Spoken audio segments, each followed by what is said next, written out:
When they bumped Darius Cole from business class to make room for a white executive, the flight crew saw just another black man accepting his place. They never noticed his quiet observations, the journalist recording their dismissive treatment, or the flight attendant's growing realization of who he really was.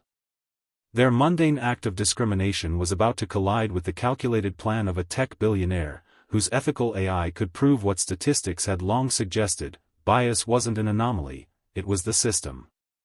As the wheels touched down, Darius sent one final message: initiate Phase 2. Outside, federal agents waited on the tarmac, ready to transform one airline flight into a watershed moment for corporate accountability. Just before we get back to it, I'd love to know where you're watching from today, and if you're enjoying these stories, make sure you're subscribed, because tomorrow's special episode is one you definitely don't want to miss. The early morning sunlight streamed through the massive windows of JFK's Terminal 4, casting long shadows across the polished floors as Darius Cole made his way toward Gate B-22. Unlike most high-powered executives, he traveled light, just a sleek carry-on rolling behind him and a well-worn leather messenger bag slung across his shoulder. His charcoal suit was well-tailored, but deliberately understated. His only accessory, a simple titanium watch, his first significant purchase after his company went public. Travelers rushed past him, bumping shoulders without apology, their eyes sliding over him with the casual dismissal reserved for those deemed unimportant. Darius observed it all with quiet attention, mentally recording each interaction. These were the small daily indignities that algorithms couldn't capture, the subtle biases that shaped everyday experiences but evaded quantitative analysis. His phone vibrated in his pocket. He stepped aside, positioning himself against a support column where he could watch the gate area without being obvious. "Morning, Taylor," he answered, his voice deep and measured. "Everything in place?" "Yes, sir," his assistant replied, the familiar click of her keyboard audible in the background. "The contract test is ready. Legal's on standby." But what?" Darius prompted. "I still think this approach is unnecessarily risky. We have conventional channels for addressing these issues. The board is concerned about potential blowback." Darius watched as a harried mother struggled with a collapsing stroller while a gate agent pointedly ignored her, rushing instead to assist a well-dressed older white couple who had just arrived. "Conventional channels require conventional evidence," he replied, his tone firm but not unkind. "And conventional evidence is easy to dismiss as isolated incidents or misunderstandings." "Did the decoy profile work?" "Perfectly. You're listed as Doe in the system, and the name was flagged exactly as predicted by our algorithm, 78% probability of seat reassignment if capacity exceeds 90%. "And the flight status?" 93% full. Business class officially at capacity, but with 2 seats that could be reassigned based on priority protocols." Darius nodded, though Taylor couldn't see him. "Good. Let the test run its course. I'll call you once we land." He ended the call and continued toward his gate, blending seamlessly into the crowd. Despite his 6 feet 2 inches frame, few would guess that the modest man with the quiet smile was worth north of $8 billion, or that his decision to take this particular flight would send shock waves through an entire industry by tomorrow. Morning at the gate podium, Flight Supervisor Mara Jennings scrutinized the passenger manifest with pinched lips and narrowed eyes. 27 years in the airline industry had left her with a rigid sense of hierarchy and deeply ingrained biases she refused to acknowledge, even to herself. "Cole," she murmured, tapping the name on her tablet screen. "Business Class 4B. Her colleague Rick Thompson glanced over her shoulder, his thinning hair slicked back with too much product. "Problem?" Mara's lips tightened further. "Just unusual for a standby to get bumped to business. Full flight today." She scrolled through additional passenger data. "Hope he doesn't cause trouble." "Why would he cause trouble?" Rick asked, though his tone suggested he already understood her meaning. "Just a feeling," Mara replied vaguely. "Keep an eye out during boarding, will you?" I need to make sure everything's perfect. We've got a Concade on the manifest. Rick's eyebrows shot up. Senior or junior? Junior. But that's close enough to the board for me. Let's make sure he's satisfied. Across the terminal, Edward Concade stormed toward the gate, Italian leather shoes clicking aggressively against the polished floor. His salt and pepper hair was expertly styled, and his custom Tom Ford suit probably cost more than most passengers' monthly salary. At 46, he carried himself with the entitled confidence of someone who had never heard the word no. Stick. No, I don't care what the policy states, he barked into his phone, loud enough for nearby passengers to glance up with irritation. My father sits on the board, for God's sake. Make it happen. He paused, listening. Yes, clearing space in business class. I need preferential treatment, it's not complicated. He ended the call with a dismissive jab at his screen, slipping the phone into his jacket pocket. As he approached the gate area, he scanned the crowd with thinly veiled disdain, mentally calculating his position in the social hierarchy of the coming flight. Near the coffee stand, Linda Park repeated safety protocols under her breath while adjusting her freshly pressed uniform. At 28, she was newer to the airline than most of her colleagues, and her eagerness to perform well was evident in her meticulous appearance and the emergency procedure flashcards peeking from her pocket. Temperature check at 72 degrees. Oxygen masks deploy automatically at cabin pressure of 14,000 feet. Follow the illuminated strips to the nearest exit, which may be behind you, she whispered, fidgeting with her name tag. First day, asked an older flight attendant passing by with a knowing smile. Third month, Linda corrected with a nervous laugh. Still feels like the first day every time. What she didn't say was why, how every minor mistake felt catastrophic, how she needed this job more desperately than anyone knew, how she was hiding from a past that threatened to catch up with her at any moment. Instead, she squared her shoulders and headed toward the gate, determined to prove herself worthy of the second chance she'd been given. Just breathe, she reminded herself. One flight at a time. Boarding began 30 minutes later. Priority passengers were called first, those with disabilities, families with young children, and business class ticket holders. Darius was among them, his boarding pass stating his seat assignment clearly, 4B, business class, window seat. He nodded politely to the crew as he entered the aircraft, making his way to his assigned seat with quiet efficiency. He placed his messenger bag in the overhead compartment, taking only a slim journal and pen before settling into the comfortable leather seat. The space next to him remained empty. Water. Please, he requested simply when a flight attendant passed. Thank you, he added when she returned, his manner genuine but not overly familiar. 2 rows behind in business class, Janet Rowe observed the interaction with interest. As a freelance journalist with 15 years of experience and a knack for human interest stories, she had developed an instinct for the unusual.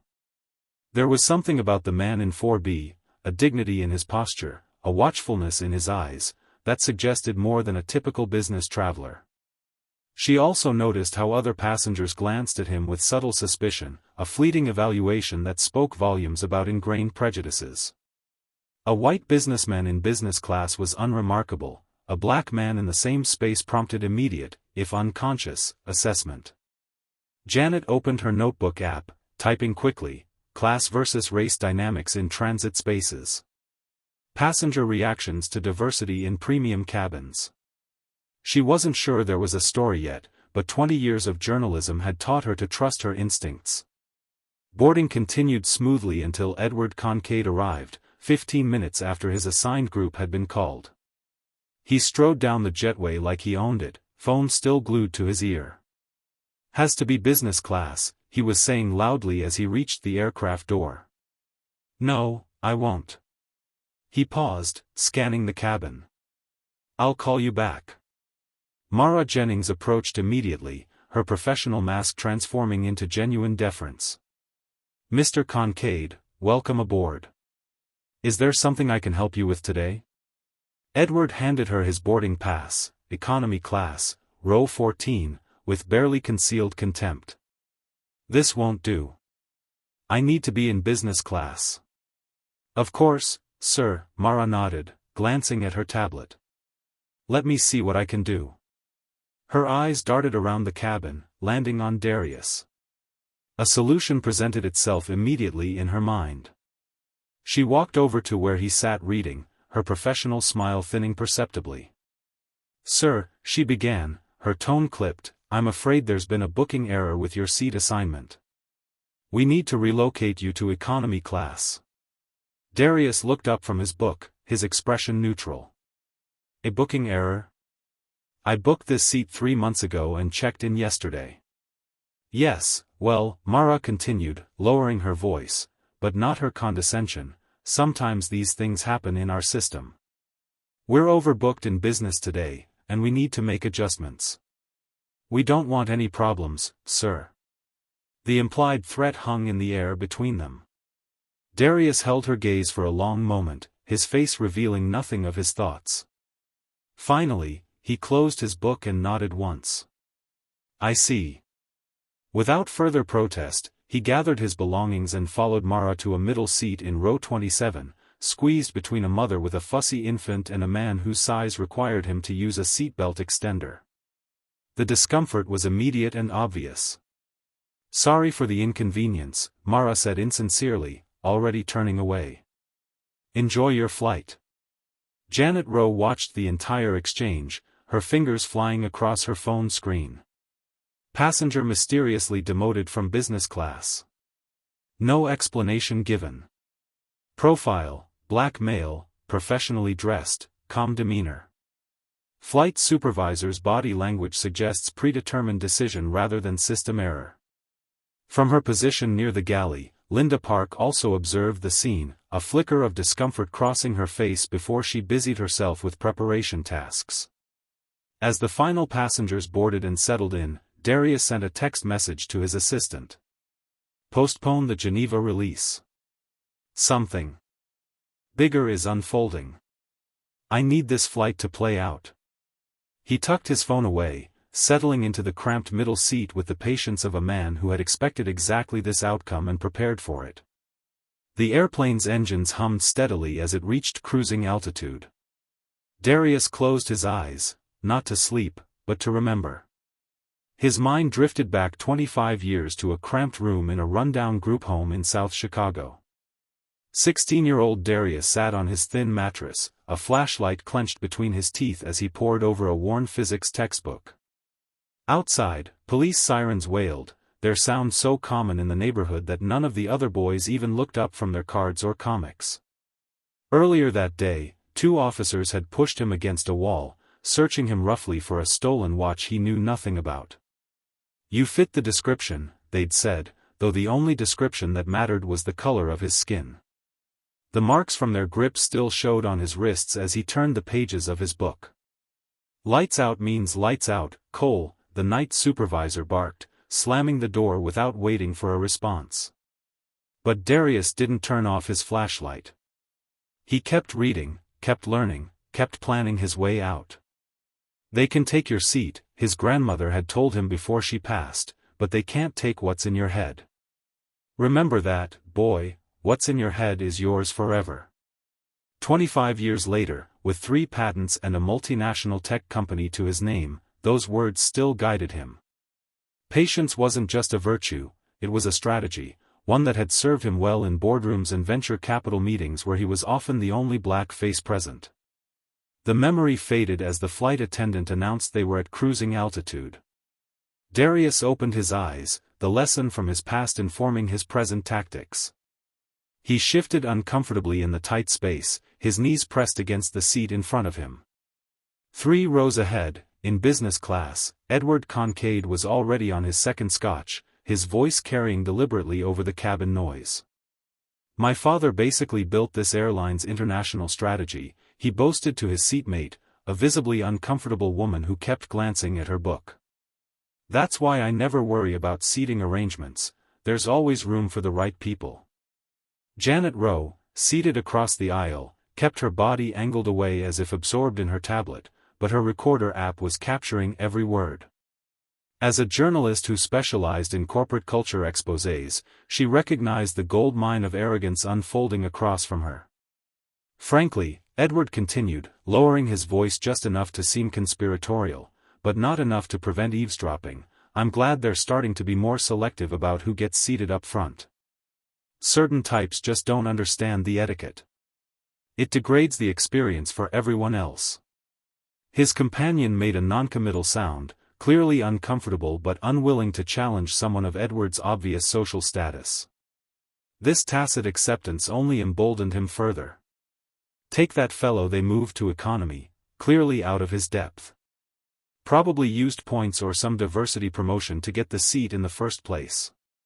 Janet added a note to her growing document, passenger assuming discrimination justified based on stereotypes. Using dog whistle phrases to imply belonging/non-belonging. In the galley, Mara gathered her crew for a brief huddle under the pretense of reviewing meal service.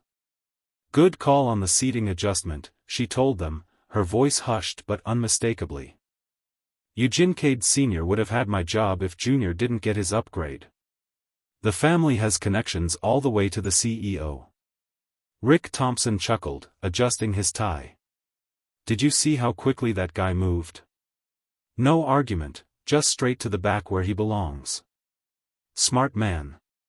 Linda Park shifted uncomfortably but said nothing, her eyes darting to the cabin as if afraid passengers might overhear.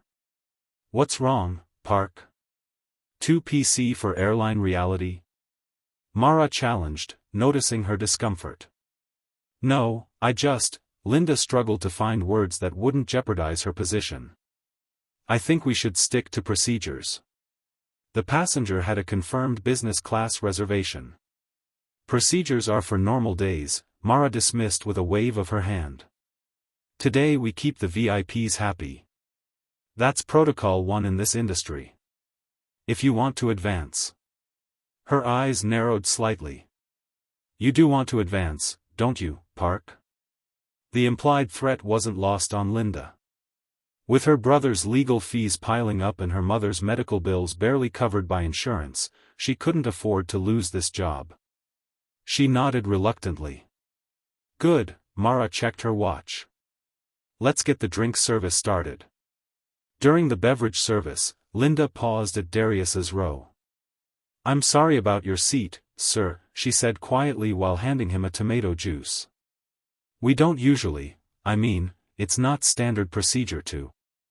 It's all right, Darius interrupted gently, accepting the drink with a soft smile that didn't quite reach his eyes.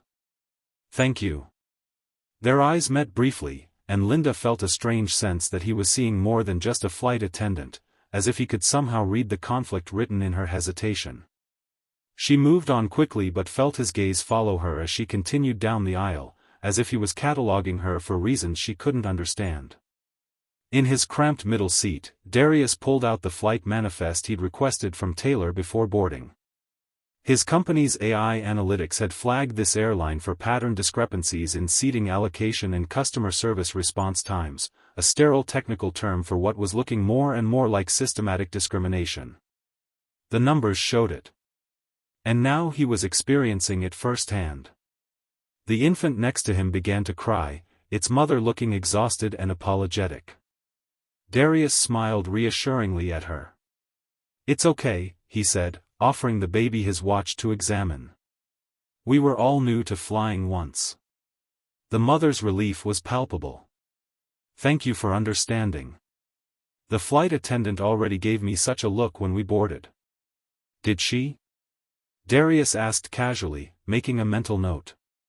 His phone buzzed with an encrypted message from his security team. Facial recognition confirms Edward Kincaid on your flight.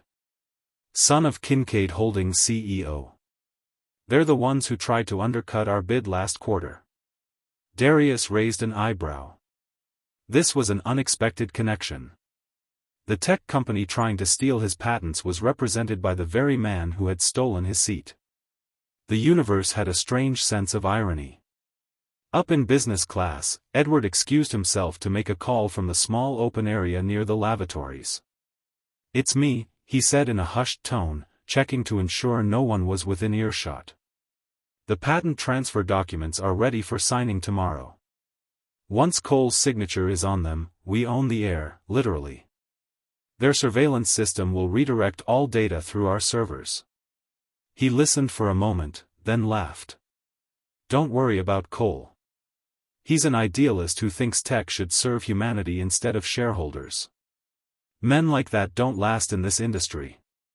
What Edward didn't know was that Darius Cole had not only lasted, but thrived precisely because of those ideals, and because he was always 3 steps ahead of predators like Meridian Global. As Edward returned to his seat, Linda moved through the cabin collecting trash, her mind wandering to her brother Marcus, serving 8 years for a convenience store robbery he swore he didn't commit.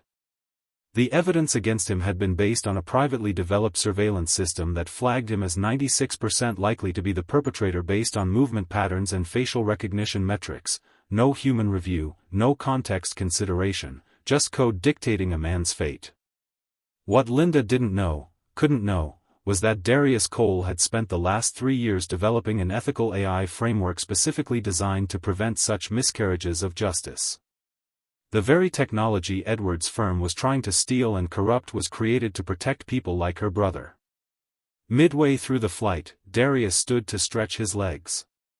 He approached a flight attendant who wasn't Linda. "Excuse me," he said politely, "I'm having trouble finding my seat again after using the restroom. Could you help me?" The attendant barely glanced at him. "Sir, just go back to where you were sitting before." Darius persisted, his tone remaining respectful. "I've gotten turned around with the cabin lights dimmed. If you could just check my boarding pass." "Look," she snapped, "we're in the middle of service. Your seat is back there somewhere." She gestured vaguely toward economy class before turning immediately to a white passenger who had approached with a similar question. "Of course, ma'am. Let me check your seat number for you right away." Janet Rowe, who had been returning from the lavatory, witnessed the exchange and added to her growing notes. Stark contrast in crew responses based on passenger appearance. Same question, different treatment, immediate assistance for white female passenger, dismissal for black male passenger. As Darius made his way back to his seat, Edward deliberately stepped into the aisle, causing Darius to stop short to avoid a collision. "Sorry about that," Edward said, his apology transparently insincere. "No problem," Darius replied evenly. Then, maintaining direct eye contact, he added, "People reveal who they are when they think you're beneath them." Edward smirked, too absorbed in his perceived superiority to recognize the observation for what it was, an assessment, not a philosophical musing. Deep thoughts from economy class. He chuckled to himself as he continued toward the lavatory. Back in his seat, Darius received another message from his legal team. Background check complete on Edward Kincaid. He's senior counsel at Meridian Global, the firm actively trying to undercut our ethical AI framework globally. They've been lobbying against our regulation proposals for months. Darius's expression remained neutral, but his mind was racing. This wasn't just about a seat anymore, or even about discrimination in the airline industry. This was about 2 competing visions for the future, one where technology protected the powerful and reinforced existing biases, and one where it safeguarded the vulnerable and created more equitable systems. He typed a quick response. "Keep monitoring. Don't alert the Geneva team. This just became a much bigger test than we anticipated." As the flight continued over the Atlantic, Darius noticed Linda watching him with a mix of curiosity and concern. She knew something wasn't right. But she hadn't pieced it together yet. He wondered how long it would take her, or anyone else, to realize who exactly had been banished to the back of the plane. The irony wasn't lost on him. In boardrooms and at tech conferences, he was Mr. Cole or Sir. His name opened doors and commanded respect. But remove the context, place him in a public setting where his achievements weren't immediately visible, and suddenly he was just another black man who could be moved, ignored, or suspected without cause. It was precisely why he had developed his testing protocols. Some truths only revealed themselves when people thought no one important was watching. And those were exactly the truths he was determined to expose. Janet caught his eye from across the cabin and gave him a subtle nod, as if acknowledging something unspoken between them. Darius nodded back, wondering if she had already begun to piece together the story unfolding around her. If so, she might become an unexpected ally in what was quickly evolving from a simple test into something far more significant. The flight continued, the passengers largely unaware that the real journey, one that would reshape an industry and challenge deep-seated biases, had already begun at 30,000 feet above the Atlantic. As the flight continued over the Atlantic, Linda Park retreated to the rear galley, her hands trembling slightly as she arranged coffee cups on the service cart. The exchange she'd witnessed between Mara and Darius kept replaying in her mind. It wasn't the first time she'd seen preferential treatment aboard these flights, but something about this particular incident gnawed at her conscience.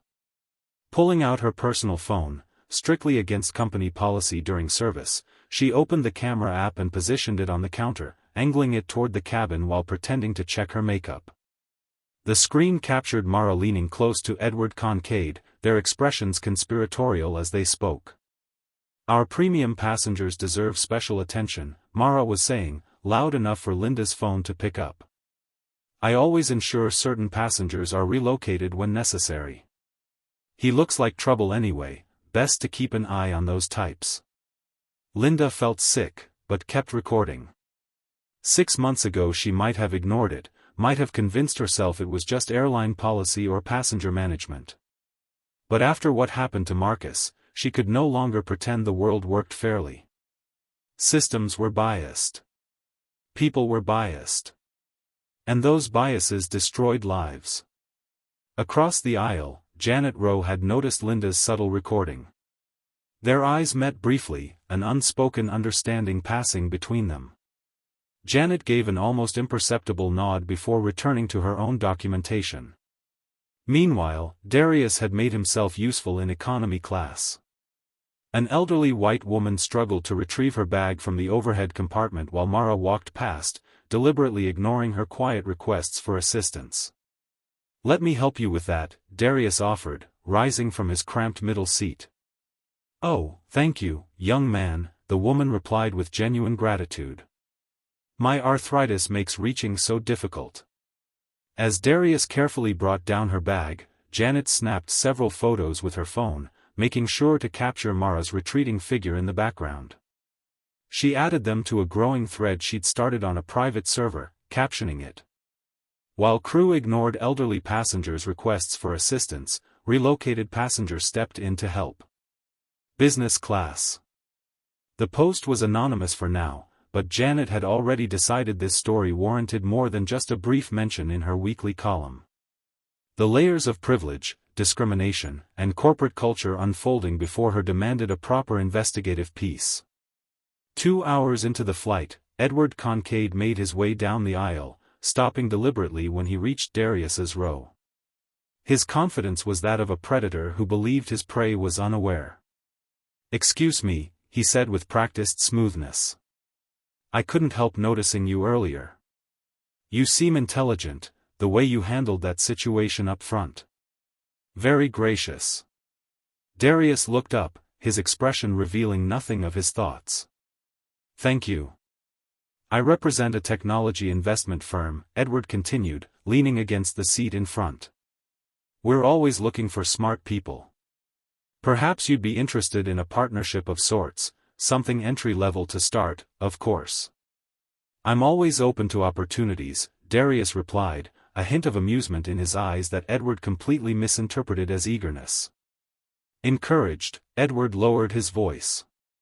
"We're working on some exciting acquisitions. There's this small tech firm with revolutionary AI patents, brilliant stuff, but the current leadership lacks vision.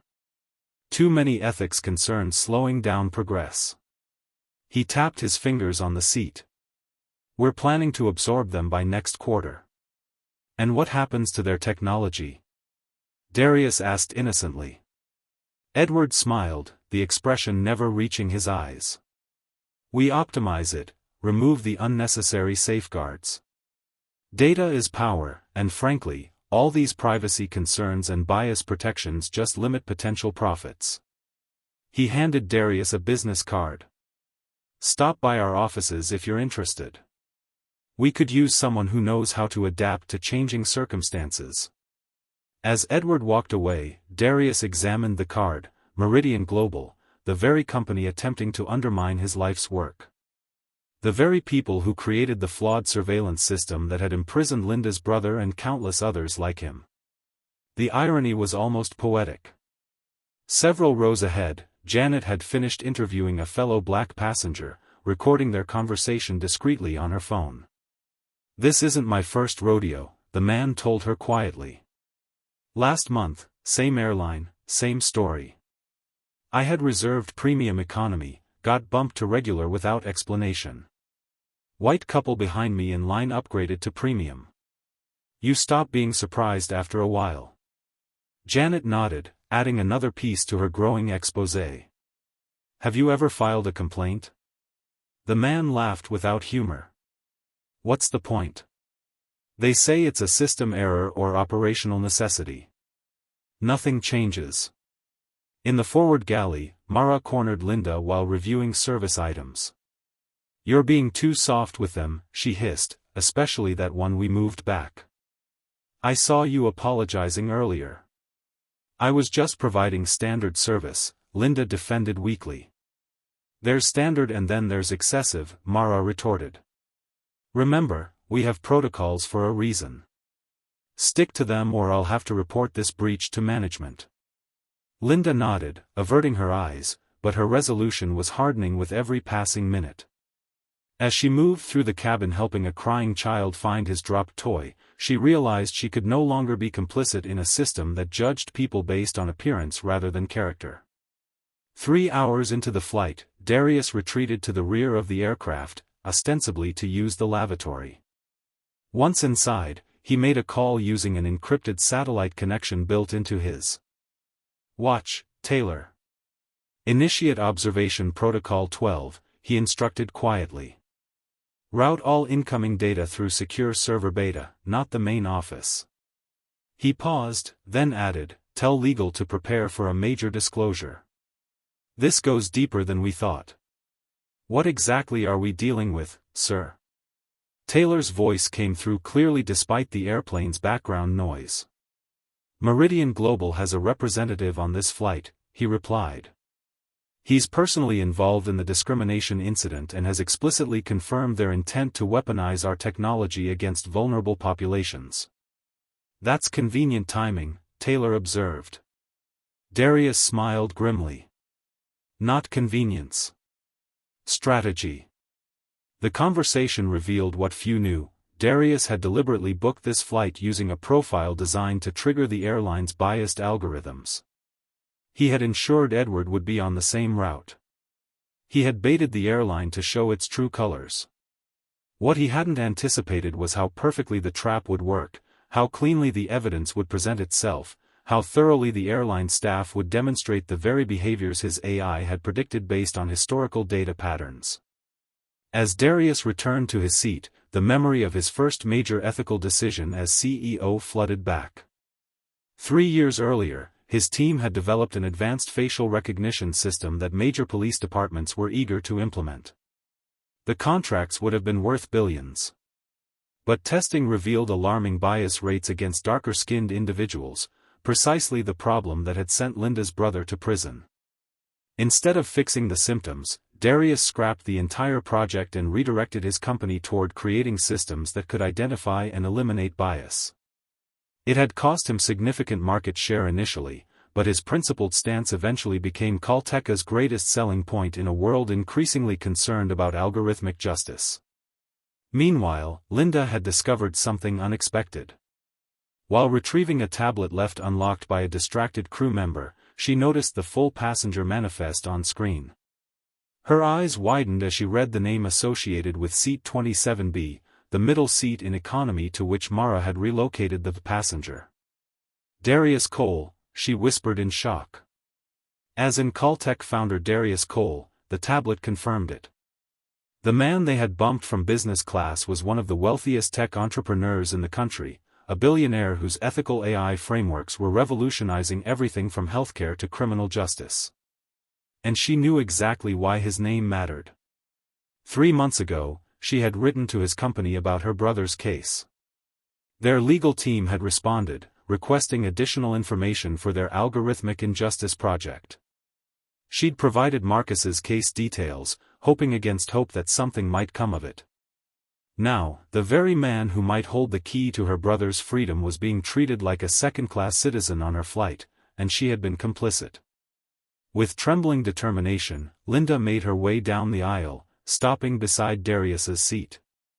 "Sir," she said quietly, "I need to speak with you privately. It's important." Darius registered the knowledge in her eyes and nodded. "Lead the way." As Linda guided him toward the rear galley, she leaned closer. "I know who you are," she whispered urgently. "I know you're Darius Cole, and I think you're in danger, and not just from the crew." The rear galley offered little privacy, but with the cabin lights dimmed for the transatlantic crossing, it was secluded enough for their hushed conversation. Linda's hands fidgeted with her uniform cuffs as she faced Darius. "My brother is in prison because of a faulty facial recognition system," she confessed without preamble. "I wrote to your company 3 months ago. Case file JR 7745. Understanding dawned in Darius's eyes. "Marcus Park," he said quietly, "sentenced to 8 years for a convenience store robbery he didn't commit." The system matched him with 96% confidence despite being nearly 2 miles away at the time, according to cell tower data that wasn't entered into evidence. Linda's eyes widened. You remember his case?" "I review every submission to the Algorithmic Injustice Project personally," Darius replied. "Your brother's case is one of our priorities. The surveillance system that identified him was developed by Meridian Global." Linda finished, "I know. What I don't understand is, are you testing the airline? Is that why you're here, traveling as just Darius Cole?" Darius studied her for a moment before responding, "Yes. We've been analyzing customer service data across major airlines for patterns of discrimination. This carrier had the highest probability of biased treatment based on our models. I needed to experience it firsthand." "But why?" "You could have sent anyone. Because data without context is dangerous," he explained. "I needed to feel what millions experience daily, the small indignities, the assumptions, the quiet bias that statistics can't fully capture." He paused. "What I didn't expect was to find Edward Kincaid on the same flight." Linda's face showed confusion. Darius reached into his pocket and withdrew his phone, opening a secure file that he handed to her. "This is a confidential brief compiled by our legal team," he said as she began to read. "Meridian Global, Edward's employer, is responsible for the surveillance system that wrongfully identified your brother. They've been trying to acquire our ethical AI patents for months, presumably to dismantle the very safeguards that would have prevented cases like Marcus's." Linda's hands trembled as she scrolled through the document, tears welling in her eyes as she saw her brother's case specifically cited as evidence item 47 in a building legal case against Meridian's technology. "They ruined his life," she whispered. "He was applying to medical school. Now her voice broke. "No one would listen." "We're listening," Darius assured her. "And with your help, we might be able to do more than just free your brother. We could change the system that put him there." Their conversation was interrupted by Janet, who approached with purposeful strides. "Sorry to intrude," she said, "but I thought you both should see this." She held up her phone, displaying a private social media thread where her initial posts about the flight were gaining significant traction. "Business class bias is trending in 3 cities already," she explained. "People are sharing similar experiences with this airline. It's going viral." Linda stared at the screen, her professional mask slipping further. "If Mara sees this, let her." Janet replied firmly, "I'm a journalist, and this story needs telling." The question is whether you're willing to help me tell it properly. She turned to Darius. And whether you're ready to go public with whatever test you're conducting here. Darius raised an eyebrow. You knew. I suspected something when you were so calm about being moved. Janet admitted, most people either make a scene or slink away defeated. You were observing. Then I recognized you from a tech conference I covered last year. She extended her hand. Janet Rowe. Freelance investigative journalist, currently working on a series about corporate accountability. As they shook hands, an unspoken alliance formed. Among the three, each with different motivations but a shared goal of exposing the truth, Janet outlined her plan. She and Linda would gather evidence of discriminatory practices throughout the remainder of the flight, documenting instances of biased treatment toward not just Darius but any passengers of color. Meanwhile, Darius would continue his own observations, particularly of Edward Kincaid. I have an idea, Linda said, newfound determination straightening her posture. I can get access to the crew's communication logs. They're constantly messaging each other about problem passengers through the onboard system. If there's a pattern of flagging certain passengers based on appearance, that would be significant evidence, Janet confirmed. As they finalized their approach, a white male flight attendant named Steve approached them, his expression tight with disapproval. Janet, right? He said, ignoring both Linda and Darius. Flight supervisor sent me to remind you that photographing crew members without consent violates our privacy policy. We'd appreciate if you'd stop stirring things up. Janet met his gaze steadily. And I'd appreciate if you'd tell that to your legal team. They'll need the warning by tomorrow morning. Color drained from Steve's face. What's that supposed to mean? It means documentation isn't the same as disruption, she replied calmly. But feel free to add intimidation attempts to my notes. After Steve retreated, Darius returned to his seat while Linda and Janet continued their evidence gathering. The dynamics of the flight had shifted, power no longer flowing in the expected directions. In business class, Edward was growing increasingly agitated. His phone displayed Janet's trending hashtag along with emerging commentary about the flight. He punched in a number, speaking in hushed but urgent tones. We need to bury this now, he demanded. Some journalist is turning this flight into a PR nightmare. If it connects back to us or the Caltech acquisition. He listened briefly. I don't care what it costs. Find out who she is and get our people on it. What Edward didn't realize was that Darius had already deployed countermeasures as part of Observation Protocol 12. His security team was monitoring all communications from the flight, including Edward's increasingly panicked calls. Meanwhile, Janet was gathering testimonies from multiple passengers, each account adding another piece to the mosaic of systemic discrimination. They always randomly select me for additional screening, a South Asian doctor told her quietly. I was told my upgrade request couldn't be processed due to technical issues, but the white businessman behind me got his processed immediately, added a black woman in a corporate suit. The call button is just for decoration if you're in the economy back rows, an elderly Latino man said with resigned acceptance. Unless you're raising a fuss, they pretend not to see. Linda, moving through the cabin with professional efficiency, was conducting her own subtle investigation. She noted how Mara and other senior crew members spoke to passengers differently based on apparent wealth and race, warm smiles and, of course, sir, for some, curt nods and, that's not possible, for others. She discreetly used her phone to capture these interactions, adding them to a shared cloud folder Janet had created. When a passenger complained about cold food, Linda witnessed Mara telling a white passenger, I'll get you a fresh meal right away. While minutes later telling a Middle Eastern passenger with the same complaint, that's how it's supposed to be served.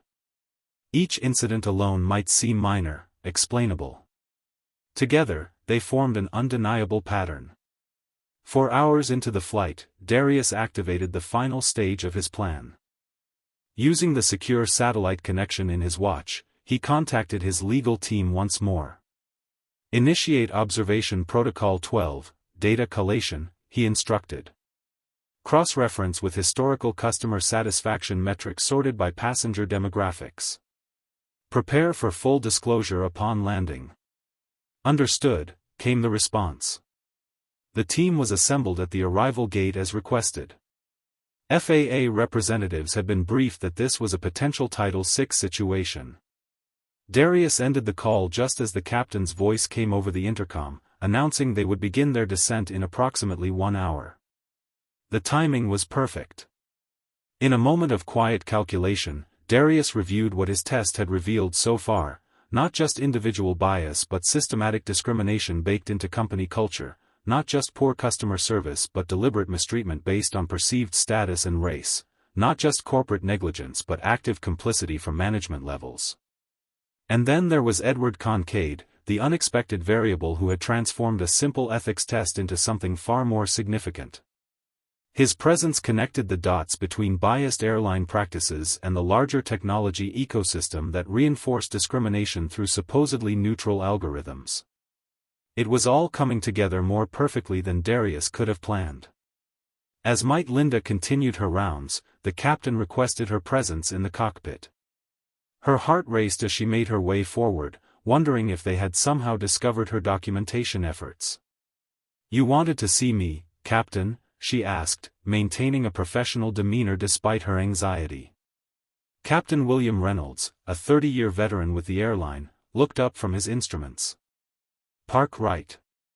Mara tells me you've been unusually attentive to that passenger we relocated from business class. Says you've been apologizing to him. Is that true?" Linda chose her words carefully. "I believe in providing consistent service to all passengers." "Captain, consistent?" "Yes." "Preferential?" "No," he replied sternly. "Mara has been with this airline longer than you've been alive. She knows how things work. I suggest you follow her lead if you want your probationary period to end successfully." The threat was clear.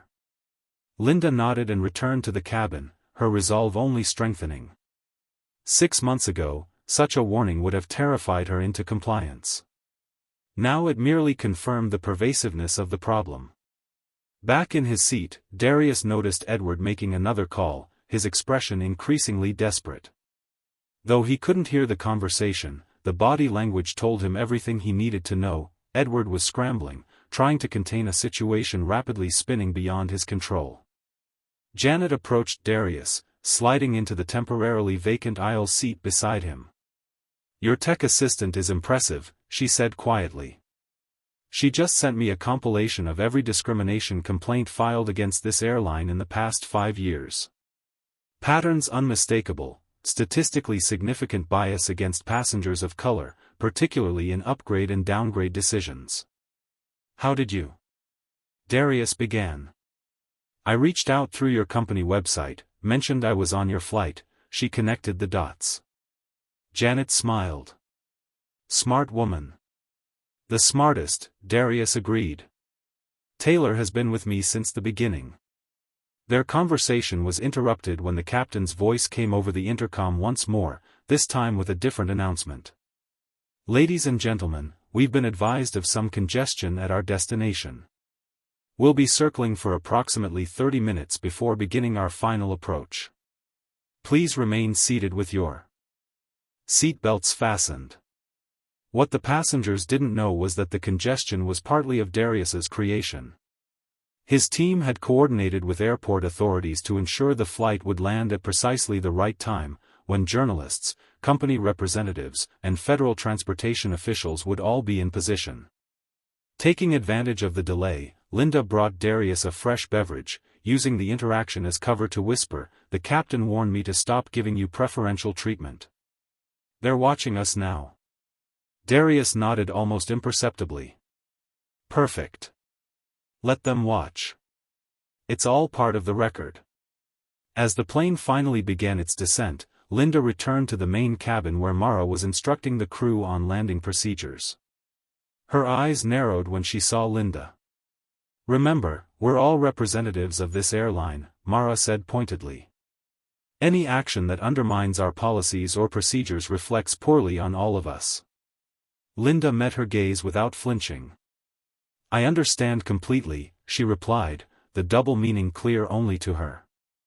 The aircraft banked gently, beginning its approach to the runway. Passengers gathered their belongings, unaware that for some of them, particularly the crew, this landing would be unlike any other in their careers. In those final minutes of flight, Darius sent one last message to his team: initiate Phase 2 upon touchdown. Full disclosure, no redactions. As the wheels touched down on the tarmac with a gentle bump, the true journey was just beginning. Outside the windows, barely visible in the gathering twilight, a formation of vehicles waited near the gate: dark SUVs with government plates, news vans with satellite uplinks, and sleek corporate cars bearing the Caltech logo. Darius Cole was about to remind the world that privilege and power weren't always visible and that justice sometimes arrived in unexpected ways, on an ordinary flight that was about to become extraordinary. The aircraft taxied toward the gate with mechanical precision, its passengers largely unaware of the storm about to break around them. In seat 27B, Darius Cole watched the gathering twilight outside the window, his calm exterior masking the calculated anticipation within. The plane's wheels had barely touched down, but the real impact was moments away. Darius's phone vibrated with an encrypted message: all systems go. Media positioned. Legal standing by. FAA representatives in place. He sent a final encrypted message to his legal team: initiate Phase 2 upon touchdown. Full disclosure, no redactions. The message bounced between satellites and secure servers before reaching Taylor, who stood at the gate alongside Caltech's entire executive leadership team. She confirmed receipt with a single word: executing. In business class, Edward grew more frantic with each passing minute. His calls to Meridian Global's crisis management team had grown increasingly desperate as the plane prepared for landing. Now, with his phone showing dozens of missed messages, he sensed the walls closing in. What do you mean it's too late? He hissed into his phone. We have protocols for this sort of thing. The voice on the other end was grim. Our systems have been locked out of the airline's network. Someone scrambled all outbound signals from key personnel on the flight, including yours. Every call you've made has been rerouted through an unknown server. Edward's blood ran cold. How is that possible? That's what we're trying to determine, sir. The tech analyst paused. But we've just received intelligence you need to hear immediately: our facial recognition scan of the flight manifest matched a passenger identity we weren't expecting, the tech analyst said. Who? Edward demanded. Darius Cole, sir. Caltech CEO. He's on your flight. Edward froze, his hand gripping the armrest as realization dawned. He twisted in his seat, scanning the economy section until his eyes found Darius, who met his gaze with calm acknowledgement. Oh my God, Edward whispered. It's a setup. Several rows behind, Janet showed Linda her phone screen, where the Finn business class bias had erupted across multiple platforms. What had begun as anonymous posts documenting a single flight had connected with thousands of similar experiences, creating a digital wave of testimonials that was now impossible to ignore. We're trending worldwide, Janet said, her journalistic instincts confirming the significance of what was unfolding.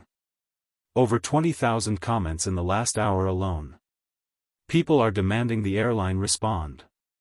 Linda stared at the screen in amazement. This is really happening, she whispered half to herself.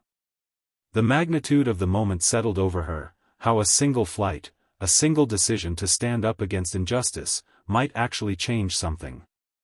Mara appeared beside them, her forced smile barely concealing her growing anxiety. Everything all right back here? She asked, her eyes darting between Linda and Janet's phone.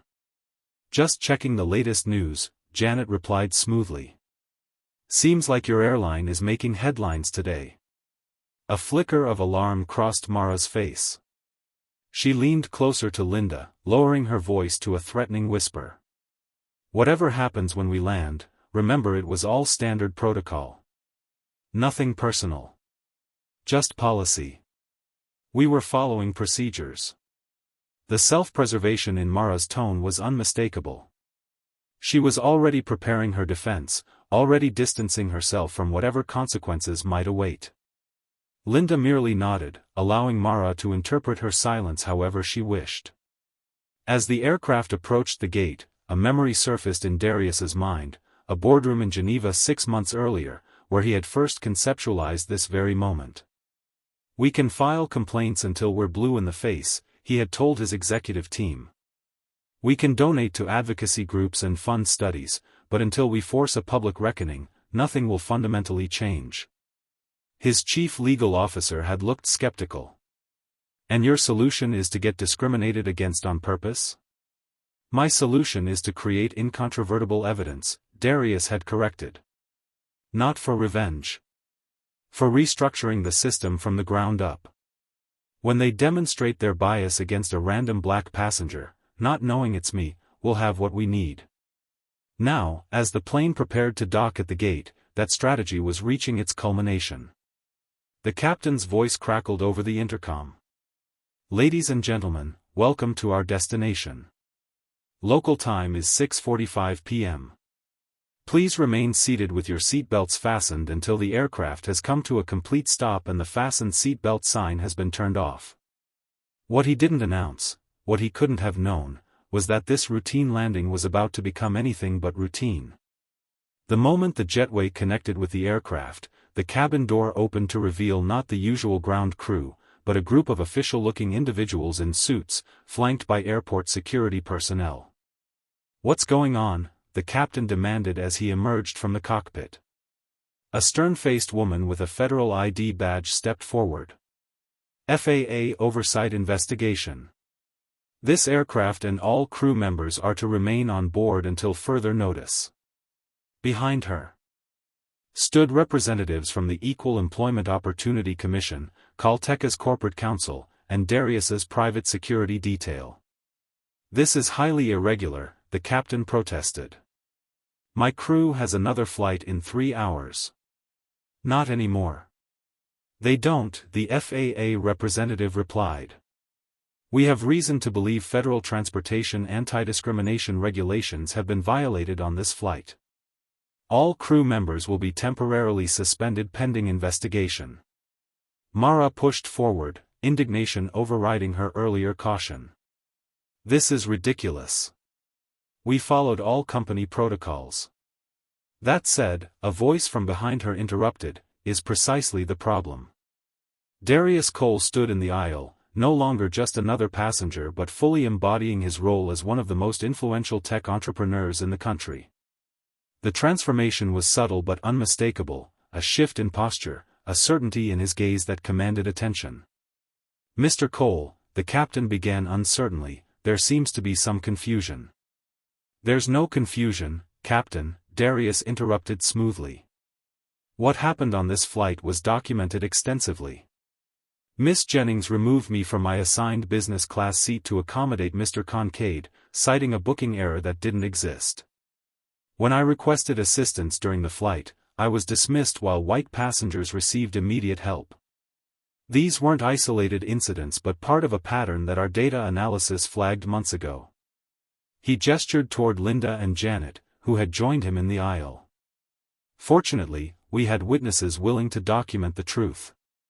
Edward attempted to exit through a separate door, hoping to use his VIP status to access a private gate, only to find his path blocked by a federal agent. "Edward Kincaid," the agent asked, though it clearly wasn't a question. "We need you to come with us. You're under investigation for potential antitrust violations related to Meridian Global's attempted patent infringements." Edward's face drained of color. "This is absurd. Do you know who my father is?" "Yes, sir, we do," the agent replied impassively. "He's being questioned as we speak." As passengers began to exit the plane, many watched the unfolding scene with a mixture of confusion and fascination. Janet was among the first to step onto the jetway, immediately surrounded by reporters from CNN, BBC, and other major networks who had been tipped off about a significant civil rights development at the airport. Janet Rowe, a CNN correspondent, called out, "Can you confirm reports that you documented systematic discrimination aboard this flight?" Janet smiled into the cameras, her years of media experience evident in her composed response. "What I witnessed today wasn't just about one passenger or one incident. It was about a culture that normalizes bias and excuses discrimination as standard procedure. The evidence speaks for itself." Her blog post, hastily published during the final approach, had already surpassed 1 million views, turning what might have been dismissed as an isolated complaint into a viral phenomenon impossible for the airline to ignore. Linda emerged next, escorted respectfully by a woman in a tailored suit who introduced herself as Calteca's chief operating officer. "M. Park," she said, handing Linda a sealed envelope. "Mr. Cole asked me to give you this personally." Linda opened it with trembling fingers to find an official job offer, Director of Ethics and Accountability at Caltech, with a starting salary that made her breath catch. "But why?" she asked, stunned. "Because moral courage is rare," the COO replied simply. "And Mr. Cole believes in rewarding it." Back on the plane, the captain attempted to deny any wrongdoing, addressing the federal investigators. With practiced authority, Mr. Cole was treated according to standard airline protocols for seating adjustments. There was no discrimination involved. Darius raised an eyebrow, then produced a small device from his pocket. "Perhaps this will refresh your memory, Captain." He pressed a button, and audio began playing through the device, a crystal-clear compilation of the flight's most damning moments, including Mara's comments about certain types and the captain's own instructions to Linda about following Mara's discriminatory lead.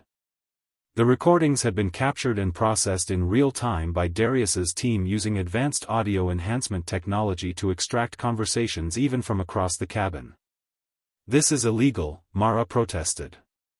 "You can't record us without consent. Federal transportation regulations permit recordings for documentary purposes during suspected civil rights violations," Darius countered smoothly, "but your objection is noted." Mara's composure finally cracked.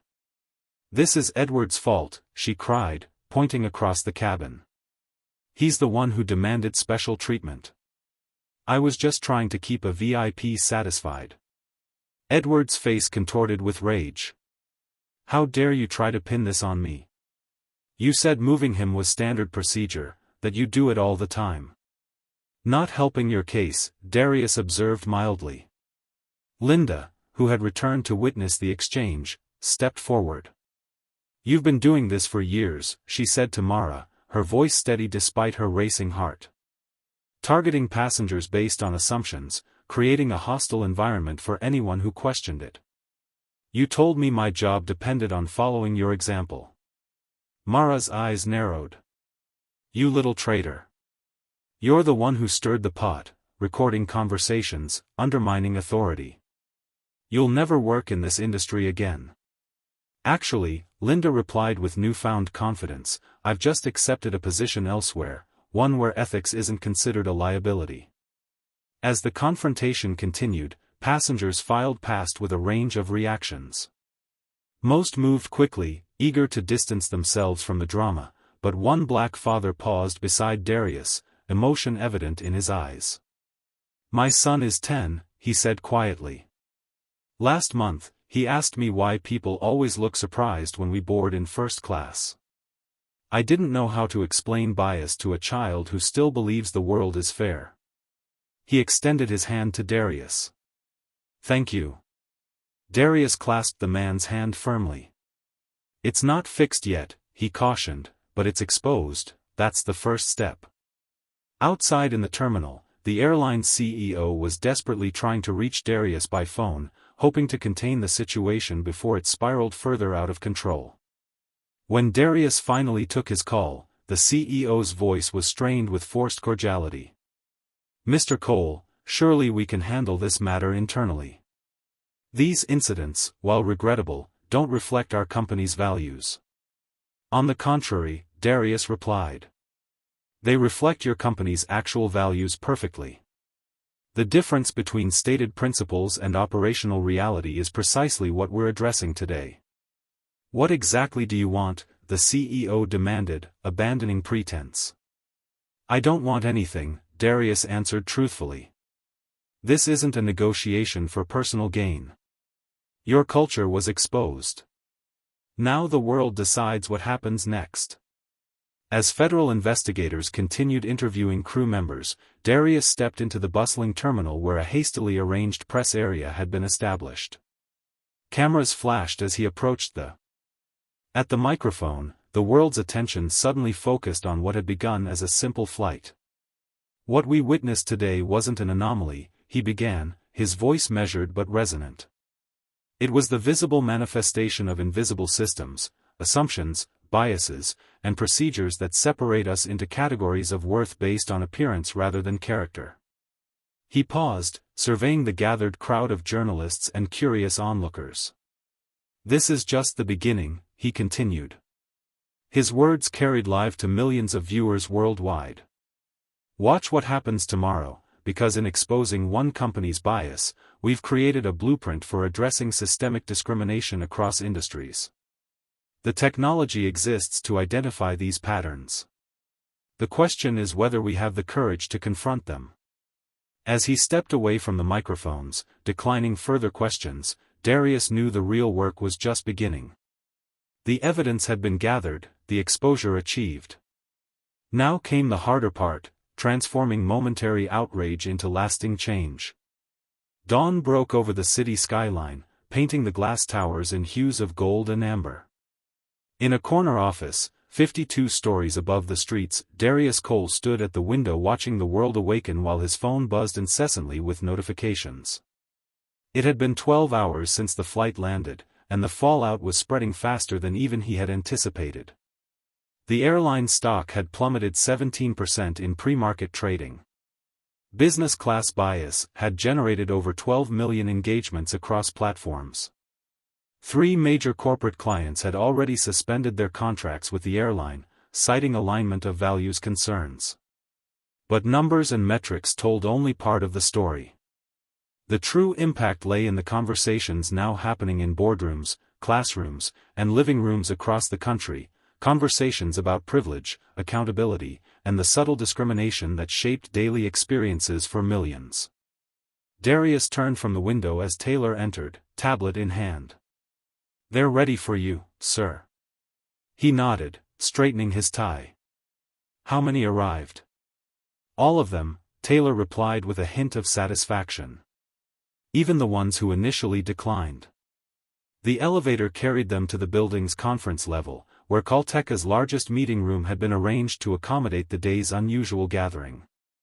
As the doors opened, Darius was greeted by the sight of uniformed agents from the Federal Aviation Administration, Equal Employment Opportunity Commission, and Department of Transportation, along with representatives from consumer protection organizations and civil rights groups. Mr. Cole greeted Regina Barnes, the FAA's lead investigator, rising to shake her hand. "Your team has been remarkably thorough. I've never seen such comprehensive documentation of in-flight discrimination." "The credit belongs primarily to Ms. Rowe and Ms. Park," Darius replied, gesturing toward Janet and Linda, who sat at the table reviewing materials. "They showed extraordinary courage." Janet looked up with a professional nod, while Linda's expression revealed a mix of determination and lingering disbelief at finding herself at the center of such significant events. The meeting began with a detailed presentation of the evidence gathered during the flight, recordings, photographs, passenger testimonials, and data analysis revealing patterns that extended far beyond a single incident. "Based on our preliminary investigation," announced Agent Harris from the EEOC, "we're issuing formal letters of suspension to the entire flight crew pending further review. This includes Captain William Reynolds, Flight Supervisor Mara Jennings, and 7 additional crew members." Mara and the captain were the first to receive their notices as they entered the building under escort. Their expressions shifted from defensive indignation to shock as they encountered not just federal investigators but a room filled with media representatives, airline competitors, and civil rights attorneys. "This is a witch hunt," Mara protested, her voice brittle with panic. We followed company training. That's precisely what concerns us, Miss Jennings, replied Regina calmly. If discriminatory behavior reflects your training, then we're dealing with a systemic issue rather than individual misconduct. The captain attempted a different approach, his tone reasonable but condescending. Mr. Cole was treated with complete professionalism throughout the flight. If there was any misunderstanding about seating arrangements, perhaps this will clarify matters. Darius interrupted, nodding to Taylor. The room screens lit up with a split-screen compilation. On one side, security footage showing the captain's interactions with white passengers throughout the flight, on the other, his markedly different treatment of passengers of color, including Darius. The contrast was undeniable, the pattern obvious enough that several people in the room shifted uncomfortably in their seats. These aren't isolated incidents, Darius explained. Our AI analysis identified a 78% probability of discriminatory treatment on this airline based on historical complaint data and seat reassignment patterns. Yesterday's flight simply provided real-world confirmation of what the numbers already told us. While the federal investigation proceeded in the main conference room, Edward Kincaid was escorted to a smaller meeting area where investigators from the Department of Justice Antitrust Division awaited. Mr. Kincaid, began the lead investigator without preamble, we have recordings of your conversations aboard yesterday's flight in which you explicitly discussed plans to acquire and dismantle ethical AI protections developed by Caltech. Given Meridian Global's market position, this raises serious antitrust concerns. Edward attempted his usual bluster. Those were hypothetical business discussions, nothing concrete, certainly nothing illegal. Perhaps, the investigator acknowledged, but when combined with these, he slid forward a stack of internal emails recovered from Meridian servers through a warranted search. They establish a pattern of anti-competitive practices targeting specifically the ethical safeguards in AI systems. Edward's face drained of color as he recognized documents he had assumed were protected by attorney-client privilege. How did you get these? He demanded. The better question, replied the investigator, is why your company deliberately targeted technology designed to prevent algorithmic bias, technology that, if implemented properly, might have prevented cases like Marcus Park's wrongful imprisonment. For the first time, genuine confusion crossed Edward's face. Who? The brother of a flight attendant on your plane yesterday, one of thousands of people wrongfully identified by your company's surveillance systems, lives ruined by algorithms your firm promised were infallible? As Edward struggled to process the connection, the door opened to admit Linda, accompanied by a distinguished attorney from the Innocence Project who had been working with Caltech on algorithmic justice cases. Mr. Kincaid, Linda said, her voice steady despite her racing heart, I'd like you to meet my brother's legal representative. They have some questions about Meridian Global's pattern recognition software and its 96% failure rate with darker-skinned individuals. Edward stared between them, the full implications of his company's technologies finally becoming personal in a way boardroom discussions about acceptable error rates never had. Down the hall, Janet Rowe was conducting back-to-back interviews with major networks, her journalistic reputation soaring as her exclusive coverage of the flight that changed an industry went viral. What made you start documenting the incidents? Asked a CNN correspondent. Instinct at first, Janet admitted, but as the pattern became clearer, I realized this was about more than one passenger or one flight. It was about a culture that normalizes discrimination by wrapping it in corporate policy. And your blog, did you anticipate this level of response? Janet shook her head. I hoped people would care, but the volume of similar experiences shared in response has been overwhelming. Thousands of passengers coming forward with nearly identical stories across multiple airlines. What happens next? The correspondent pressed. Reform happens next, Janet replied confidently, because sunlight is the best disinfectant and this story has nowhere to hide anymore. As the interviews continued, passengers from the flight were exiting the building, many stopping to speak with waiting reporters. Those who had witnessed the discrimination firsthand shared their observations, while others expressed shock at learning what had transpired.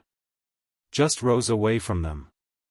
I had no idea, admitted an elderly white woman, the same passenger Darius had helped with her bag. I was treated so kindly I assumed everyone was. It breaks my heart to think different rules apply just based on appearance. By midday, the airline's CEO arrived, flanked by a flail of attorneys and PR specialists.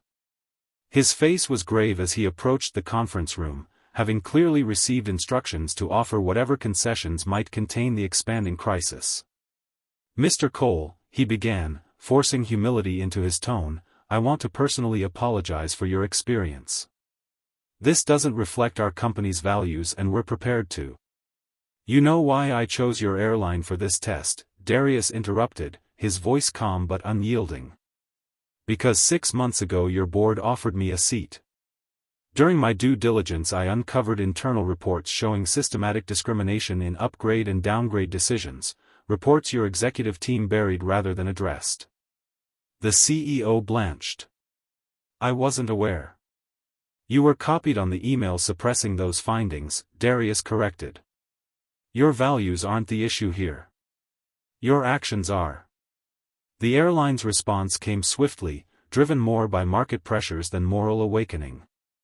By late afternoon, they had issued a public statement announcing the firing of multiple senior executives, the beginning of a comprehensive cultural assessment, and a partnership with external civil rights organizations to redesign training protocols. Activists and advocacy groups immediately pushed back, demanding deeper systemic reforms beyond superficial PR tactics.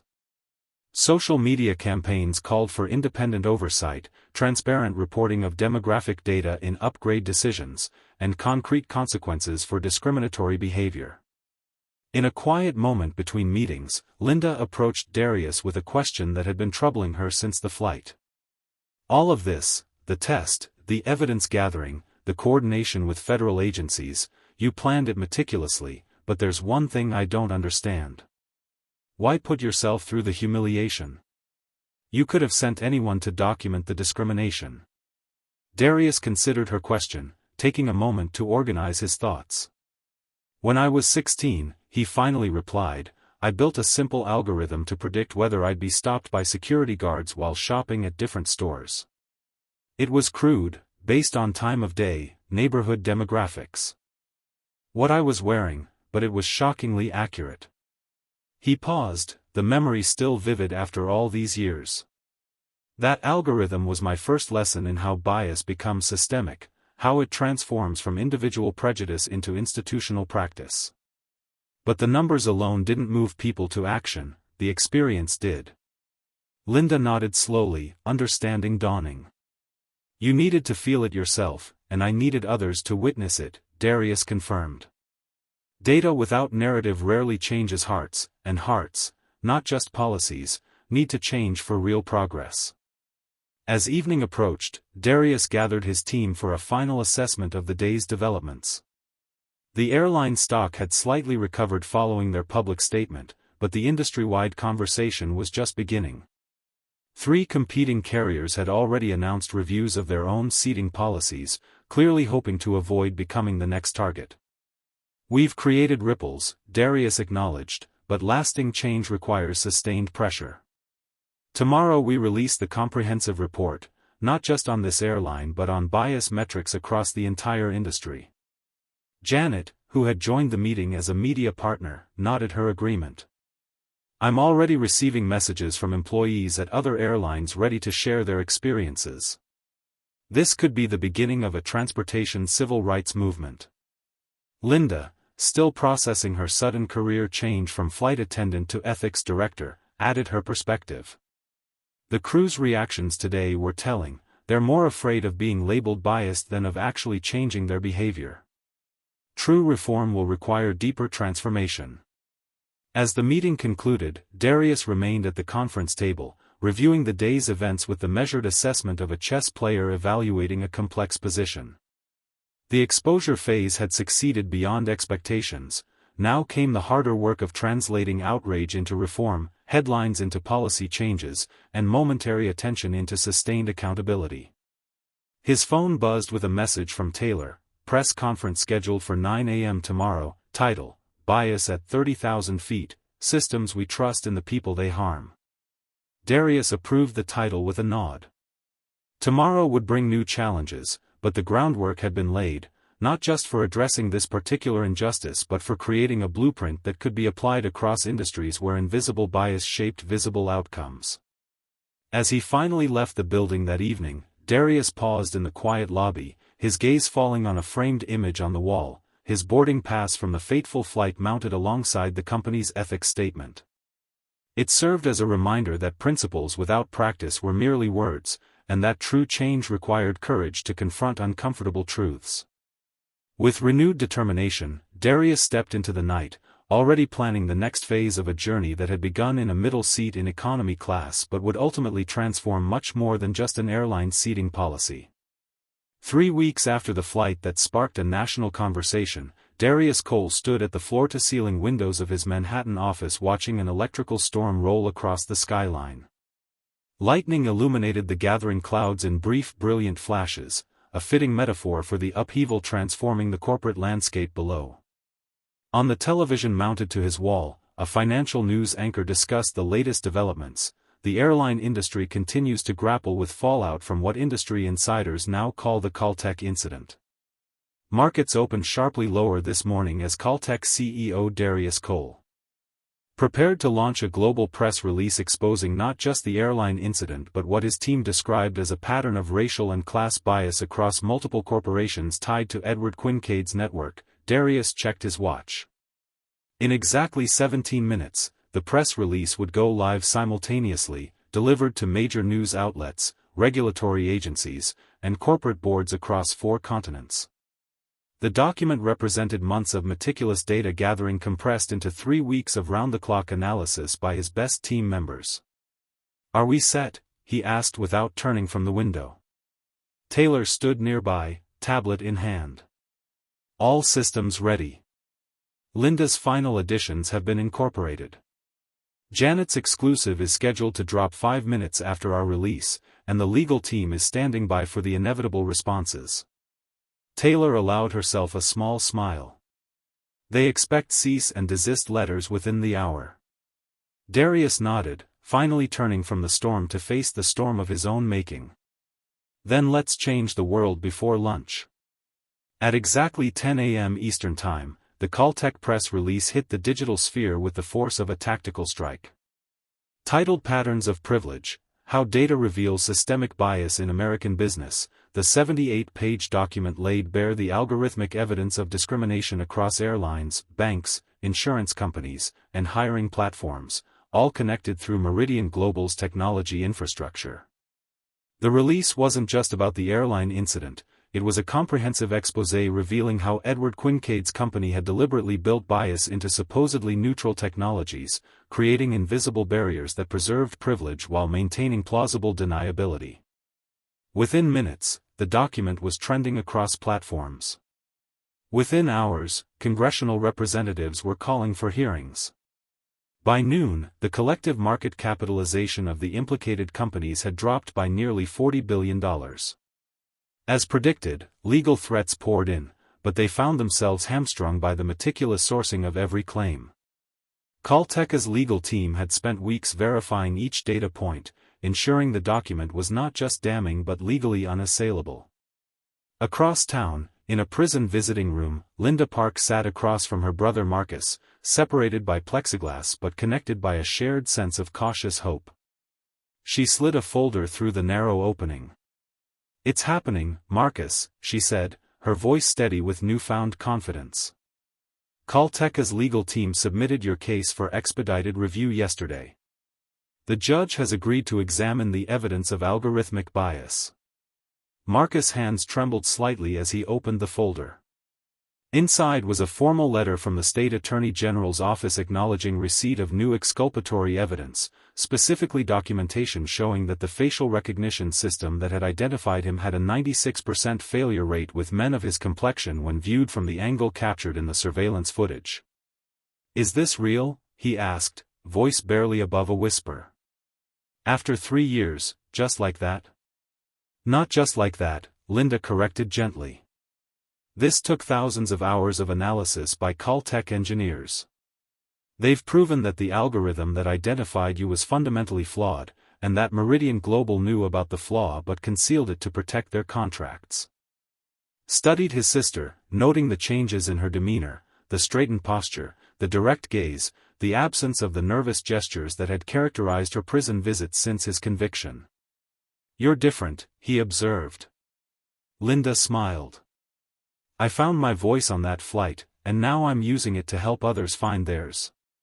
As Director of Ethics and Accountability at Caltech, Linda had spent the past 3 weeks reviewing cases similar to her brother's, instances where flawed algorithms had altered lives through false identifications, denied loans, rejected job applications, or withheld medical treatments. Each case reinforced what the flight had taught her, that systems designed by humans inevitably reflected human biases unless deliberately engineered to counteract them. Marcus pressed his palm against the glass. "I'm proud of you, sis." Linda matched his gesture. Their hands separated by a barrier that suddenly seemed more surmountable than it had in years. "We're going to get you out of here, and then we're going to make sure this doesn't happen to anyone else." Across the city, in her newly established independent newsroom, Janet Rowe was directing a team of investigative journalists, all funded by a grant from the Caltech Foundation for Algorithmic Justice. Her exclusive follow-up to the airline story had transformed her from a freelancer struggling for assignments into the leading voice on technological discrimination in mainstream media. The Concade statement just arrived, her assistant announced, handing her a press release embossed with Meridian Global's logo. Janet scanned it quickly, her experienced eye recognizing the formulaic corporate damage control, regrettable misunderstandings, commitment to diversity, internal review of practices, and the inevitable, "These isolated incidents don't reflect our values." She set it aside with a knowing smile. "Prepare the side-by-side comparison, their statement versus the internal emails we obtained. I want our readers to see the contradiction in their own words." Her phone buzzed with a text from Darius, hearing from sources that Edward's family is trying to distance themselves. Board meeting in progress. Likely outcome, sacrificial lamb. Janet added this development to her rapidly expanding story. The Concade Empire, built over 3 generations of privilege and connection, was discovering that even wealth couldn't fully insulate them from accountability in an age of algorithmic transparency.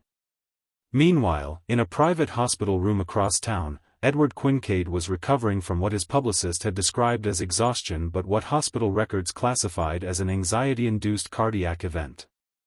The past 3 weeks had dismantled not just his professional standing but his entire worldview, a reality where consequences had always been for other people. A soft knock at the door interrupted his brooding. To his shock, Darius Cole entered alone and unannounced. "How did you get in here?" Edward demanded, reaching for the call button. "I own 17% of this hospital's parent company," Darius replied calmly, "but that's not why I'm here." Edward's finger hovered over the button. "Then why are you here? To gloat? To watch the mighty fall? I'm here to offer you something no one else will right now." Darius took a seat beside the bed. "A chance to be part of the solution." Edward barked a harsh laugh. "After you've systematically destroyed my career, my reputation, my family's legacy? Your actions did that." Darius corrected, "I simply exposed them." "But the question remains, what will you do now? Continue fighting a battle you've already lost, or help rebuild something better?" For the first time, genuine confusion replaced Edward's arrogance. "What are you talking about? Meridian's technology harmed thousands of people like Marcus Park, but it could be redesigned to protect them." Instead, Darius leaned forward. "You understand the system's architecture better than anyone. You could help us fix it." Edward stared in disbelief. "Was this always your plan? Set me up, tear me down, then recruit me?" Darius shook his head. "This was never about you specifically. It was about exposing systemic bias. Your presence on that flight was an unexpected variable, but it connected dots we hadn't anticipated. Now I'm offering you a choice. Why would you trust me?" Edward asked, genuine curiosity breaking through his defensive shell. I don't, Darius admitted. Not yet. But I believe in redemption. The question is, do you? He left the question hanging in the air between them as he stood to leave. At the door, he paused. Consider it. Edward. Sometimes the most powerful voices for change are those who have seen both sides of the equation. As Darius left the hospital, his phone buzzed with an update from Taylor. The airline had fired 3 more senior executives, begun a rebranding initiative centered on inclusive hospitality, and issued a public apology. Marketing experts were already calling unprecedented in its directness. More significantly, the airline had appointed an independent ethics board with actual oversight authority, a model that 2 other major carriers had already announced plans to adopt. The ripple effects were spreading faster than even Darius had anticipated. Back at Caltech headquarters, final preparations were underway for Darius's TED Talk scheduled to broadcast globally the following morning, titled Bias at 30,000 Feet, Systems We Trust and the People They Harm. The presentation would serve as both capstone to the airline incident and catalyst for broader reforms. Run through it one more time, Taylor suggested as they reviewed the presentation slides. Darius nodded, stepping onto the practice stage and facing the empty auditorium. Tomorrow, millions would watch as he connected the dots between a single flight incident and the larger patterns of algorithmic discrimination embedded in modern society. What happened 3 weeks ago wasn't about a seat on an airplane, he began, his voice filling the empty space. It was about who we value, who we see, and who remains invisible in systems designed to appear neutral but calibrated to preserve existing power structures. As he continued, the words flowed with the conviction of someone who had not just studied injustice but experienced it firsthand, who understood that data without context was just numbers, and that true change required both quantitative evidence and qualitative understanding. The rehearsal concluded just as Linda arrived, bringing news that sent a surge of collective energy through the team. The judge had granted an expedited hearing for Marcus's case, citing compelling new evidence of algorithmic misconduct. It's working, she said, emotion tightening her voice. Not just for Marcus, but for dozens of others identified through the same flawed system. The prosecutor's office is reviewing all of them. Darius squeezed her shoulder in quiet support. This is just the beginning, Linda. The real work happens when the headlines fade, when we have to rebuild these systems from the ground up. As the team dispersed to finalize preparations for the next day's events, Darius found himself drawn once again to the windows, watching the city below. Somewhere in that vast expanse of glass and steel, countless lives were being shaped by invisible algorithms determining who got loans, who got jobs, who got second chances. Tomorrow's speech wouldn't fix everything, but it would make the invisible visible. It would give language to experiences many had felt but couldn't name, and in doing so, it would create space for systemic change beyond symbolic gestures and temporary outrage. The storm had passed, leaving the city bathed in the clear light of an autumn afternoon. In that moment of stillness, Darius allowed himself to feel not just the weight of the work ahead but the significance of the shift already underway, a recalibration of power that began with a simple question: who gets to sit where, and why? Later that evening, Darius walked alone through an empty terminal at the airport, having arranged special access to film part of his presentation. The space, usually teeming with travelers, was eerily quiet. The rows of seats bore silent witness to thousands of daily interactions where bias shaped experiences in ways most never noticed. He stopped beside a departure board, remembering the moment 3 weeks ago when he'd first entered this same airport as just another passenger, albeit one testing a theory about how he would be treated. He couldn't have known then how perfectly the experiment would work or how far-reaching its consequences would become. As he stood there, a cleaning crew member approached, hesitating when she recognized him. "Mr. Cole," she asked tentatively, "I just wanted to say thank you. My son applied for a job with the airline last year. 3 times he was told he wasn't the right fit despite his qualifications. Last week, they called him for an interview. Said they're re-evaluating their hiring practices. Darius nodded, recognizing her story as one of countless ripples spreading outward from the initial impact. "I hope he gets the job," he said simply. "He already did," she replied with quiet pride. "Starts training next month." These were the moments that mattered most, individual lives changing because systems were being forced to change. No press release or stock price fluctuation could measure the true value of that transformation. As the filming concluded and Darius prepared to leave, he noticed a boarding pass framed on the wall, part of the airline's historical display. Something about it caught his attention, drawing him closer. It was his, from the fateful flight 3 weeks ago. Below it, a small plaque read, "A reminder that our journey toward inclusivity requires constant vigilance and honest self-examination." He smiled faintly, appreciating the gesture while recognizing it for what it was, a beginning, not an ending. The real test would come in the months and years ahead, when public attention inevitably shifted to new controversies and the hard work of systemic change continued away from the spotlight. For now, though, he allowed himself a moment of quiet satisfaction as he turned and walked away, leaving the terminal behind but carrying its lesson forward, that sometimes the most powerful position wasn't the one you were given, but the one you created through the courage to stand your ground.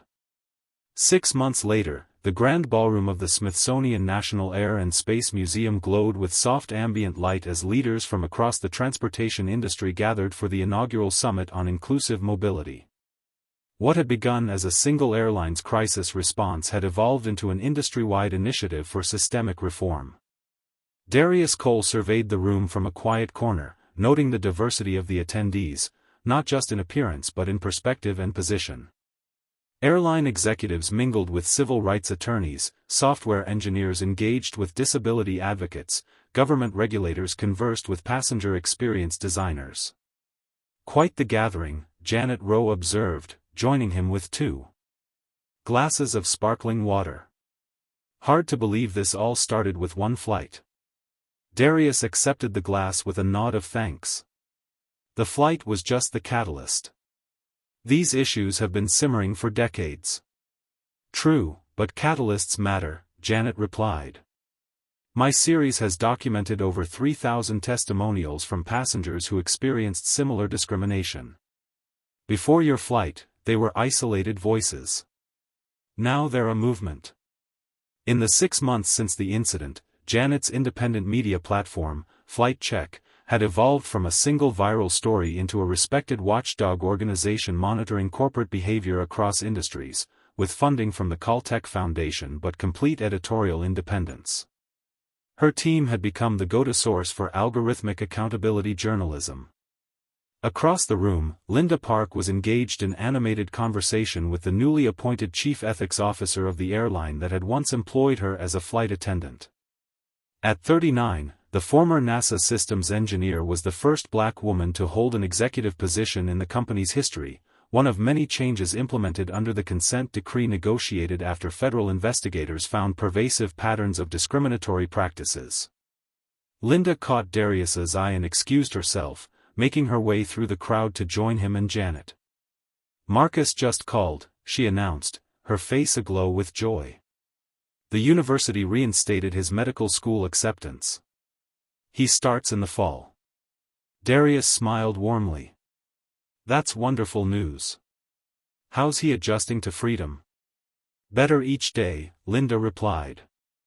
"The wrongful conviction support group helps, and working at the tech lab gives him purpose, especially knowing he's helping prevent what happened to him from happening to others." Marcus Park had been released 3 months earlier after a judge vacated his conviction, citing fundamental flaws in the algorithmic evidence. He wasn't alone. 73 other individuals identified by the same flawed system had since had their cases reopened, with 41 convictions already overturned. But Marcus had gone beyond seeking personal justice. Working with Caltech's Algorithmic Justice Lab, he was helping develop new standards for facial recognition in law enforcement, standards that required human review, transparent methodology, and regular bias audits. As their conversation continued, a stir near the entrance drew their attention. Edward Concade had arrived, looking notably different from the arrogant figure who had demanded special treatment 6 months earlier. The designer suits remained, but the entitled bearing had been replaced by something more measured, more thoughtful. "I still can't believe you hired him," Janet murmured to Darius. "I didn't hire him," Darius corrected. "I challenged him. There's a difference." After weeks of consideration following their hospital room conversation, Edward had reached out to Darius with an unexpected proposal. He wanted to lead a complete overhaul of Meridian Global's algorithmic ethics practices, not as part of Caltech, but as an independent reformation from within the very company that had perpetuated the problems. Initially met with skepticism from all sides, Edward had gradually earned a measure of cautious respect by publicly acknowledging his company's failures, cooperating fully with federal investigators, and redirecting Meridian's considerable resources toward developing new frameworks for algorithmic fairness. Now, as he approached their group, the tension was palpable but not hostile. "Cole," he greeted Darius with a nod. "Quite the turnout." Darius returned evenly, "How's the ethics retrofit proceeding?" A hint of the old arrogance flickered across Edward's face. But it was tempered now by hard-earned humility, "Slower than I'd like, challenging when you're dismantling biases you didn't realize you had." He glanced at Linda but added, "Necessary." Linda regarded him coolly. "I received your company's formal apology letter regarding my brother's case. The financial settlement helps with his restart, but the acknowledgement of wrongdoing meant more to him." Edward nodded, discomfort evident in his stance.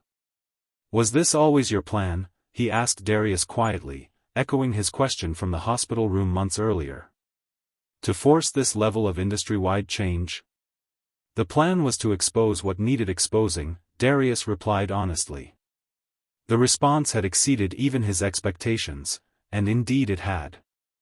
The airline's internal reforms had become a blueprint adopted by competitors eager to avoid similar crises.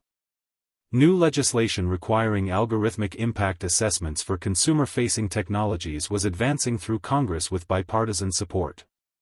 A coalition of tech companies had established shared standards for identifying and mitigating bias in automated decision systems. Most significantly, public consciousness had shifted.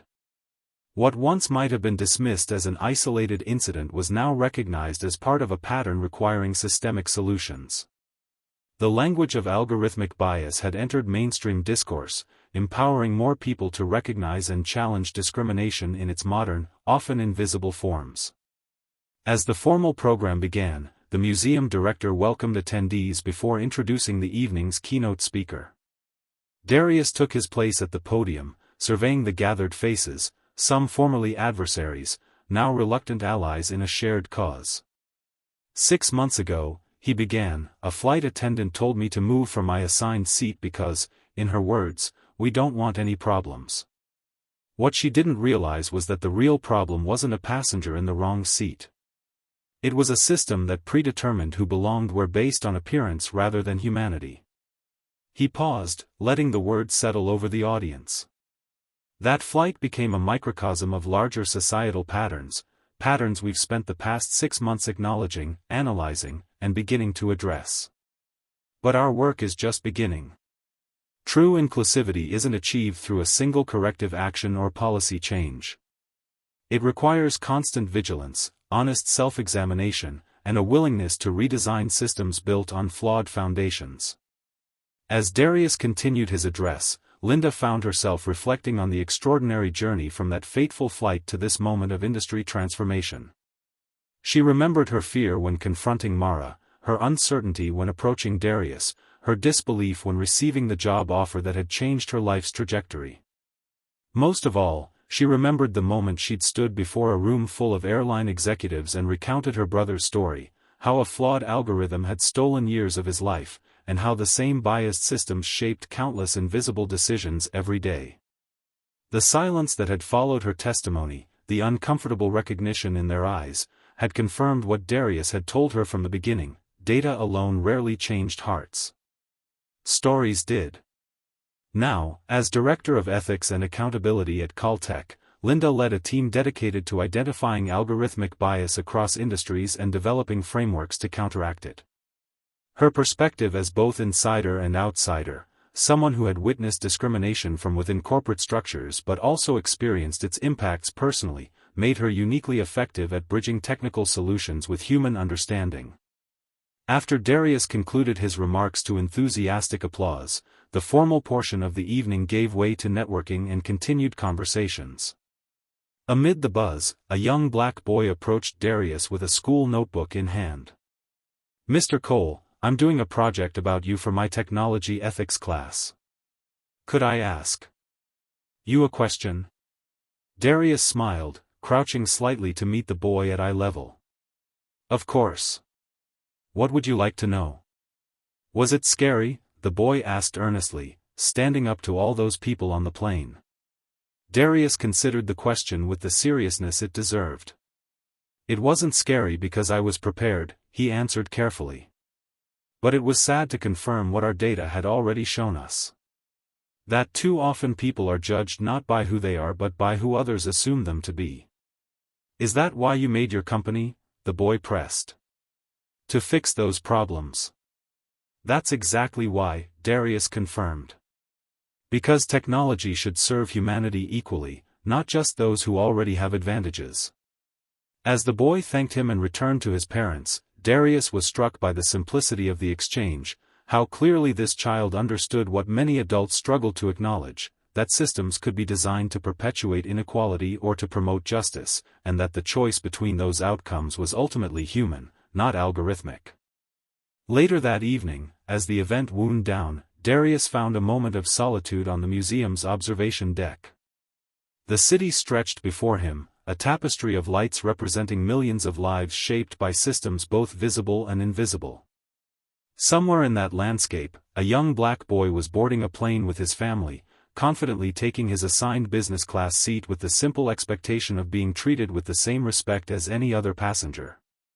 "Can I get you anything, sir?" a flight attendant would ask with genuine courtesy, seeing not a category but an individual. Progress had begun, not perfect, not complete, but underway. The slow, essential work of aligning systems with the values they claim to uphold. Darius's phone vibrated with a text from an unknown number: "New problem brewing, another test needed." Transportation was just the beginning. He smiled slightly, recognizing the syntax of his security team's encrypted communications.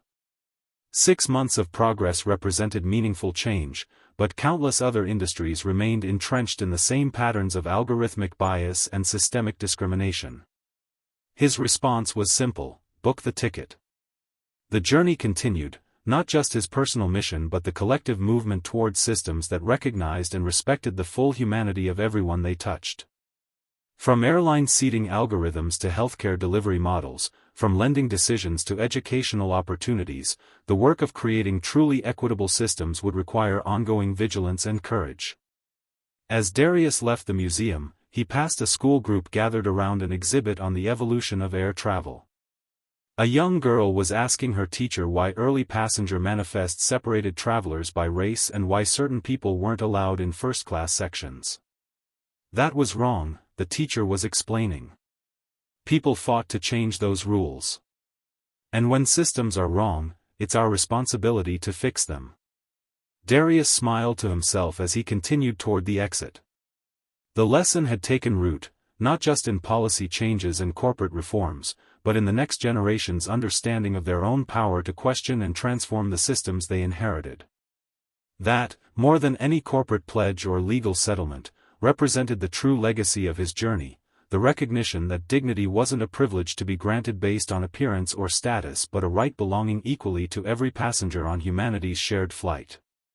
Would you recognize injustice if it happened right beside you? Or would you too remain comfortably silent in your assigned seat?